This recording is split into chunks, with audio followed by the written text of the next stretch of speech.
কি বুঝলেন? ফেরেশতারাও চিন্তা করবে আল্লাহ ই সুর পেলে কোথায়, মিশরের কারীরা ফেল হয়ে যাবে। কেন নাই? কেন কোরআন পড়তে শিখেনি? শুনেলেন? আপনাদেরকে বলে দিই, মায়েদিকে বলছি, এই রমজানুল মুবারকের মাস আসছে, আমাদের মায়েরা কোরআন খতম করে না বাড়িতে? কত খতম করে, কি বললেন? কেউ 2 খতম, কেউ 3 খতম, কিন্তু বক্সায় হাফেজ সাহেব কাগজে নাম লিখে দিয়ে দিচ্ছে, অমুকের নামে 1 খতম, দিয়ে 20 টাকা। কি বুঝলেন? গ্রামের 500 মেয়ে আমাকে দিলে ধরেলেন দোয়া করতে, আমি কি দোয়া করব? পাইকিরি দোয়া, রব্বানা আতিনা ফিদ দুনিয়া, যতজন টাকা দিচ্ছে কবুল করলাম, জান্নাতুল নাম বিরহমাতিকা। চ কত টাকা হয়েছে? 5000 জমে গেছে। পাইকিরি দোয়া। তুমি কোরআন খতম করতে কোরআন বক্সাতে জানো না? এর থেকে দুঃখ আর কিছু আছে? কেন জানে না? তাদের মধ্যে দিন না থাকার কারণে। তো বছরে একবার কোরআন পড়ে, খালি রোজার মাসে মায়েরা কোরআন বার করে, বাকি সারা বছর সিরিয়াল চলে। ঠিক বলছি না? একবার খালি কোরআন কখন বার করবে? এই রমজান মাসে। প্রথম রমজানে আবার দেখবেন অনেক মায়েরা রমজানের আগের দিনে মাথার চুল ধোয়, কাল থেকে রোজা জেল দিয়ে চুলকে ধুয়ে রেডি হয়ে প্রথম রমজানে ফজরে পড়ে। আমি মসজিদ যাচ্ছিলাম, কি বুঝলেন, আর একজন দেখছি কোরআন পড়ছে ফজরের সময়। আল্লাহ, ফেরেশতাগুলো আর গায়ে রইল? কি বুঝলেন? কোরআন পড়া তো মারাত্মক কোরআন পড়া, সে তালবিনিমরা শুনলে বুঝতে পারবে। আমি তো খুব বদমাস ছিলাম তালবিনি জানাই। তোমার এই কোরআনটাই শুদ্ধ হয়ে যাবে, সুন্দর হয়ে যাবে কখন শুনে লাও। তুমি কোরআন একটু জানো। আপনারা কাঁচা পিতল দেখেছেন না? দেখেননি? নেই কারো বাড়িতে? সবারই বাড়িতে আছে কাঁসার বালতি, কাঁসার প্লেট। ওইগুলো যখন ব্যবহার করা হয় চকচক করে না? করে না? ব্যবহার করার কারণে ভরে রেখে দিলে মংলা পড়ে না, কালো হয়ে যায়। কোরআন এমন একটা আসমানি কিতাব, কোন হাফিজে কোরআন যদি ওই কোরআনের তিলাওয়াতকে ছেড়ে দেয়, জং পড়ে গিয়ে কোরআনটা আল্লাহ তার সিনে থেকে তুলে দেয়। আপনি আমার মায়ের দিকে বলবো, কোরআন তুমি প্রত্যেক দিন 1 পৃষ্ঠা পড়ো। কেন পড়ে না? ওই জন্য তো আমাদের বাড়িতে বরকত নাই, ওই জন্য তো আপনার বাড়িতে বরকত নাই। প্রত্যেক দিন যে বাড়িতে কোরআনের তেলাওয়াত হয়, আল্লাহ তাদের বাড়িতে রুজিতে কোনোদিন কমি দিবে না। জোরে বলুন সুবহানাল্লাহ। যে মানুষটা প্রত্যেক দিন, আমি অনেক মুসল্লি দেখিয়ে দেবো, হাজি সাহেব দেখিয়ে দেবো, 5 ওয়াক্তের মুসল্লি দেখিয়ে দেবো, অনেক ইমানদার মা এমন দেখিয়ে দেবো, তারা কোরআন পড়তে পড়তে কেউ সূরা ইয়াসিন মুখস্থ করে ফেলেছে, কেউ সূরা ওয়াকিয়া মুখস্থ করে ফেলেছে। আপনাকে আমি একটা ক্লু দিয়ে যাচ্ছি, প্রত্যেক দিন সূরা ইয়াসিন পড়বেন, দেখে আপনাকে আমি বললাম 6 মাস পরে ইয়াসিন মুখস্থ হয়ে যাবে আপনার। চ্যালেঞ্জ, আপনি আন্দাজে পড়তে পারবেন। আন্দাজে সূরা কাহাফ পড়ুন প্রতি জুম্মায়, 1 বছর পরে দেখতে পাবেন আপনার কোরআন ওই সূরা কাহাফটা আপনার জেহেনে আল্লাহ বসিয়ে দিয়েছে। কেন? চকচক চকচক করবে আপনার কাছে, আপনি পড়বেন। আর এক ধার থেকে একটার পর মায়েরা প্রত্যেক দিন কোরআন তেলাওয়াত করো, ওই কোরআনটা তোমার চকচক করবে। যেমন অনেক মায়েরা মনে করে মৌলবীরা, মাদ্রাসা তালিব ইলমরা যেমন কোরআন পড়ে, আমরা কেন পড়তে পারি না? তোমার জানা নেই, আমাদের যারা তালিব ইলম, যারা আমাদের ছাত্র, তারা মোল্লা পড়লেও তাদেরকে প্রথমেই সকালবেলায় আগে কোরআনের নাজেরা পড়তে হয়, নাজেরা শোনাতে হয়, তারপরে তারা বাকি আদার্স কিতাবগুলো নিয়ে ক্লাস করে। প্রথম ফজরের পরেই তারা কোরআনের তেলাওয়াত করে। আমার ভাই, একটা কথা মাথায় রাখবেন, সবাই হাত তুলে বলুন, এই রমজানুল মুবারকের মাস আসছে।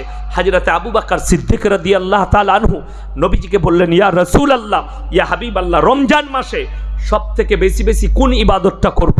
আমার নবী বিশ্ব নবী বললেন, তোমরা বেশি বেশি করে কোরআনের তেলাওয়াত করবে। জোরে বলুন সুবহানাল্লাহ। রমজান মাস আসছে, বেশি করে কোরআনের তেলাওয়াত করুন। কেন করবেন? অন্যান্য মাসে এখন যদি কোরআন পড়েন, একটা করে হুরুফে, একটা হুরুফে 10টা করে নেকি। জোরে বলুন সুবহানাল্লাহ। রমজান মাসে আল্লাহ প্রত্যেকটা নেকিকে 70 গুণ বাড়িয়ে দেন। 7 10 কত? 70, 700। একটা হুরুফে রমজান মাসে 700 করে নেকি পাবেন। জোরে বলুন সুবহানাল্লাহ। আপনি রমজানুল মুবারকের মাসে আপনি পড়ুন, কোরআনের বেশি করে তেলাওয়াত করুন। ফজরের পরে সূরা ইয়াসিন পড়লেন, আপনি রমজান মাসে জোহরের পরে কোরআন পড়ুন, 2 পৃষ্ঠা 3 পৃষ্ঠা মায়েদিকে বলবো, জোহরের পরে আসরের আগে পর্যন্ত যতক্ষণ না ইফতারি তোমরা তৈরি করতে যাচ্ছ ততক্ষণ পর্যন্ত তোমরা কোরআনের তেলাওয়াত করো এবং পুরো বৎসর কোরআন পড়ো। যে বাড়িতে প্রত্যেক দিন এশার নামাজের পরে সূরা ওয়াকিয়া তেলাওয়াত হয়, এর ফজিলত হাদিসে বলা হয়েছে তার বাড়িতে আল্লাহ রুজিতে বরকত দেয়। জোরে বলুন সুবহানাল্লাহ। আজকে দুঃখ কি জানেন? আমাদের দেশে সব থেকে দুঃখের বিষয় হচ্ছে আমরা কোরআন মানুষ মূল্যে পড়ি। যেমন আপনাদের মেদিনীপুরে আছে কোরআন খানি, আছে না নাই? তালবিল ইলম দিকে দাওয়াত দিয়ে কোরআন খানি করে। আমি যখন লখনৌ ইরফানিয়ায় পড়তাম প্রচুর দাওয়াত আসতো, আমি জীবনে কোনোদিন দাওয়াত খেতে যাইনি। আমি এটার কারণে আমার মাদ্রাসায় খানা খাওয়া ছেড়ে দিয়েছি। লোকেরা জানেই না কোন জিনিসটা তালবিল ইলম দিকে খাওয়াতে হয়, কোনটা খাওয়াতে নেই। আরে আমার মাদ্রাসায় একজন এসে বলছে, হুজুর 2 লাখ পড়েছে লটারির টিকিট, ছেলেদিকে বিরিয়ানি খাওয়াবো। শালা লটারির টাকাটাও আমাদেরকে খাওয়াবি? তাহলে আর আমাদের দোয়া কবুল হবে? তাহলে চিন্তা করুন। একজন আমাকে ফোন করে বলছে, হুজুর জাকাতের টাকায় পায়খানা ঘর করা যাবে মসজিদে, আমরা মাঠ বেল লাগা, ভালো নামাজ হবে। এই তো সমাজের অবস্থা। আরে মসজিদের টাকা ঈদগায় লাগাচ্ছে, ফতোয়াও লাই না উলামাদের কাছে, জিজ্ঞেস করে না কেন? এখন তো মুফতিদের থেকেও বড় বড় মুফতি সব দেশে হয়ে গেছে, ঠিক কিনা কথা বলে? এত বড় বড় মুফতি আছে, তাদেরকে আর মুফতি লাগে না, তারাই ফতোয়া দিয়ে দেয়। এই জন্য সমাজ বিপদগ্রস্ত হচ্ছে। আলেমকে চিনতে পারলো না। সমাজের যে কোনো কাজ করবেন, শুধু তাই নয়, এই মসজিদ মাদ্রাসা নয়, সামাজিক যতগুলো কাজ করবেন সেগুলো তো আলেমদের পরামর্শ নেওয়া দরকার। আজকে ছেলের একটা বিয়ের দিন ঠিক হলে ইমামকে কেউ ডাকে, কথা বলেন? এক ইমামকে কেউ সাথে লেয় না। কাকে লিবে? দেশের মোড়লকে লিবে, নেতাকে লিবে, চাচাকে লিবে, বয়স্ককে লিবে। সেদিনে একটা ছেলে আমাকে ফোন করছে, হুজুর বিয়ের দিন ঠিক করতে এসেছি, একটা কথা জিজ্ঞেস করলাম। বল। বলে অনেক মেয়েরা বলছে আমাবস্যার রাতে বিয়ে করা চলবে না হুজুর। আমি বলে মোটেই করিস না বে, কালো ছেলে হবে। কি বলবো তাকে? আমরা তো হাদিসে পড়িনি, কোথাও পড়িনি। আমরা যেটা জানি আল্লাহর কাছে সব দিনটাই সমান। যদি সুযোগ না হয়, আত্মীয় স্বজন বোম্বাইয়ে থাকে, দিল্লিতে থাকে, ঈদের দিনে যদি সবাই হাজির হয়, ঈদের দিনেও বিয়ে পড়ানো যাবে। যাবে না? যাবে না? কথা বলে অবশ্যই যাবে। সময় হয়েছে, ঈদের দিনে বিয়ে পড়ি লাও, ঈদের দিনে অনুষ্ঠান করে লাও, কোনো অসুবিধা নাই। আল্লাহর কাছে সব দিনটাই সমান। আবার অনেক লোকরা ফতোয়া দেয়, অনেক মায়েরা ফতোয়া দেয় যে এই যে মাসে তার জন্ম হয়েছে ওই মাসে বিয়ে দিতে নাই। কি বুঝলি? আরে আমাদের মতো মৌলবীর ফতোয়া লিবে, বলবে কত দামি ফতোয়া দিয়েছে দেখ। বলে কেন? বলে ওই মাসে বিয়ে দিলে মরে যাই। কে মরে হলো একবার দেখাতো, বড় কষ্ট লাগে। কি কথা? কুসংস্কার এবং কুফরি ভাষা, এটা শিরকি ভাষা। আল্লাহর উপরে বিশ্বাস নেই, দিনটার উপরে বিশ্বাস করেছে। কালকে আমি যেখানে জলসা করেছি, এরকম ঈদগাহ একটা গাছ আছে, গাছের নিচে দেখছি ঘোড়া রাখা আছে। কি বুঝলেন? আমি মনে সালা ভালো জায়গায় দাওয়াত দিয়েছে। আবার আমাকে কি বলেছে শুনলেন? পীর ফির নিয়ে বেশি বলবেন না, ঝামেলা হবে সকালবেলায়। মানে তোরা লাঠি নিয়ে মারামারি করবি, কি করবি করকা, সালামকে দাওয়াত দিলি কেন বল? আমি তো ঘোড়া থেকেই শুরু করলাম। কিচ্ছু নয়, আমার কাছে স্যাম্পল ব্যাপার যে একটা হিন্দু ভাই দুর্গার উৎসব করলে তাকে আমরা হারাম বলি না, বলি না, শিরক বলি না, বলি না। কেন শিরক? আল্লাহ ছাড়া কার কাছে? কার কাছে? পরের কাছে চাইছে। এবং সেটা কিসের তৈরি? কথা বলে না? মাটির। গাছতলায় যে ঘোড়াটা রাখা থাকে ওটা কিসের তৈরি? মাটির। তাইলে ওরটা তোমার কাছে হারাম আর তোমারটা হালাল কি করে হলো?